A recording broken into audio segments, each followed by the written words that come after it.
Hi guys, I'm Jim and this is Jim's Fix-It Shop, and I had a request for cleaning a carburetor in my, I have an ultrasonic cleaner. I'll stick it up here so you can see it. It's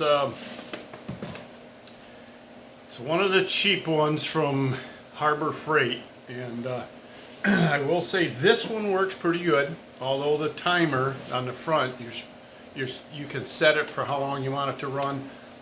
That part don't work. But this is the third one I had to go back and get. I should try them right at the store to get one that actually vibrated and cleaned. So what we use in this is I use one part can't think of what it's called. It's liquid soap. Let me grab some water. Okay, what I use for a cleaner is Simple Green. I remembered. Dang. You know what? Just sucks to get old, you know? And 3 parts water. We'll pour that in there. And hopefully the suds will go away so you can actually see this thing working. Maybe I'll have to wipe them off, I don't know. And we'll get the carburetor ready. Now, all I do to these things, before I spend a lot of money rebuilding carburetors, and you'll notice there's no jet on the bottom to adjust. They're high speed. There's no jets on the side. These are one of the newer styles that you put it on and it runs. And when it quits running, you clean it the best you can. I take the nut off the bottom that holds the float bowl on, and you want to make sure that the holes in this nut are open. I don't know if you can see it. You get right up there close. Yeah, you can see a hole through there, and that lines up with the hole in the diameter or the threaded part. Now them holes have to be open for this thing carburetor to work right. I drop that in there. Let me tip this down. Then I'll just pull off the float bowl. Now when you put these back on, the flat on the float lines up with the flat on the float bowl when you put that on there. You orient them the same and stick it on. I throw them in there, let that clean up. I do take the gasket off, if you can get it off. This is an old carburetor that's just been on my shelf. And I just wipe these off. I don't necessarily throw them in here. I knock the pin out that holds the float onto the carburetor. You don't need to throw that in. If you've got a nice looking float, you don't have to throw that in either. There went the needle valve. We'll clean that up. And we'll stick the carburetor in here. Now I did get one of these big enough that you can get the whole carburetor under the level of the liquid. And if you have to, you can pour a little bit more water in there. Now I'm going to try to get rid of some of these suds so you can see. Now I finally got this stupid thing working. Well, I thought it did.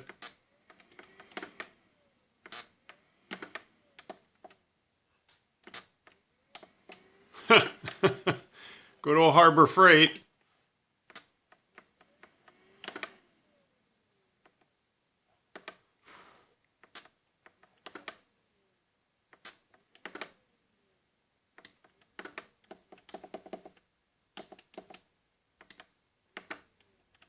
Well, let me play with it and see if I can get it to work.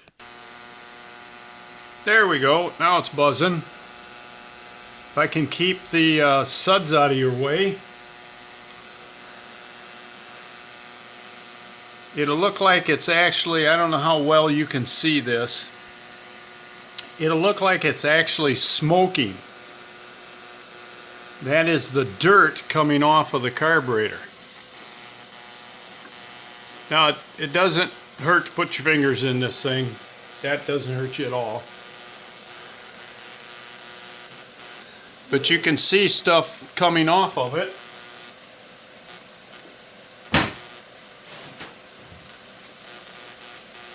I don't know if you can on this camera or not.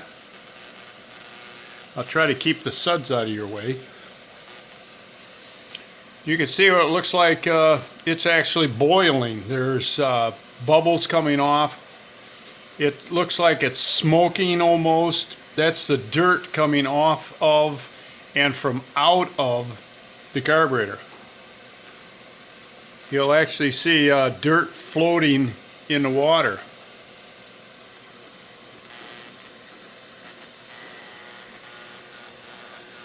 But I leave it in there for about 15-20 minutes, and that's basically all I do to these carburetors anymore. These ultrasonic cleaners work really well for cleaning these carburetors up. I don't know how much you can see, but you can tell that the water is getting cloudier. That's the dirt coming off the carburetor.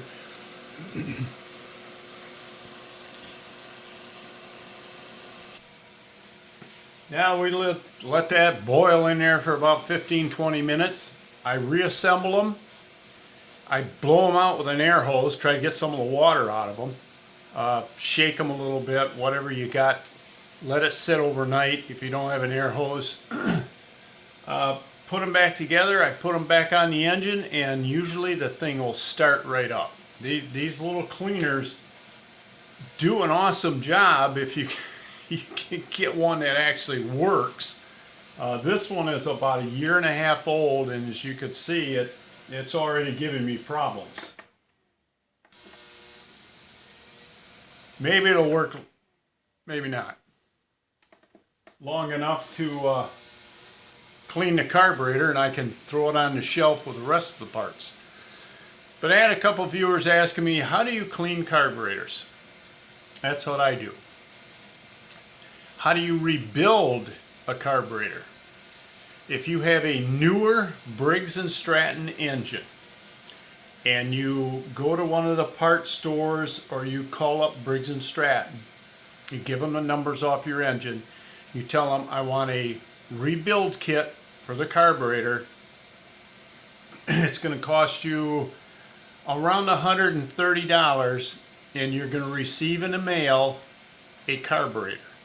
There is no kits for the newer machines, the newer engines. When you have a problem with it, they just sell you a new one. There's no way to fix them. There's no jets on them. Everything is drilled to the precise size it needs to be instead of having a seat and a needle valve. It does still have the needle valve on the float that controls the amount of gas coming into it. But as far as a high speed adjustment, low speed adjustment, they're no longer there. There's nothing you can do. And if they get bad enough that you can't clean them out in one of these things, you got to buy a new carburetor. So, had a couple viewers who wanted to see this thing. Like I said, I got it from Harbor Freight. It is 1.5 years old. I bought it in 2016, April. I think April, yeah, April Fools. Sometime in April in 2016. And the timer never worked right, but at least it vibrated and it cleaned my carburetors. That's all I worried about. But if you got any questions or comments, leave them in that little box below. And until next time, work safe, have fun. If you want to buy one of these and spend a little bit more money, we bought one at the shop from Grizzly. It's grizzly.com. They started out selling woodworking tools. Now they sell everything. We bought one from Grizzly. It's about 2.5 feet long. I mean, you can get half the engine in that thing. We've had it 1.5 years, 2 years, Never had a problem with it. It worked perfect out of the box. I'd probably buy one of those, unless you want to deal with Harbor Freight. So until next time, work safe, have fun, and we'll talk to you soon.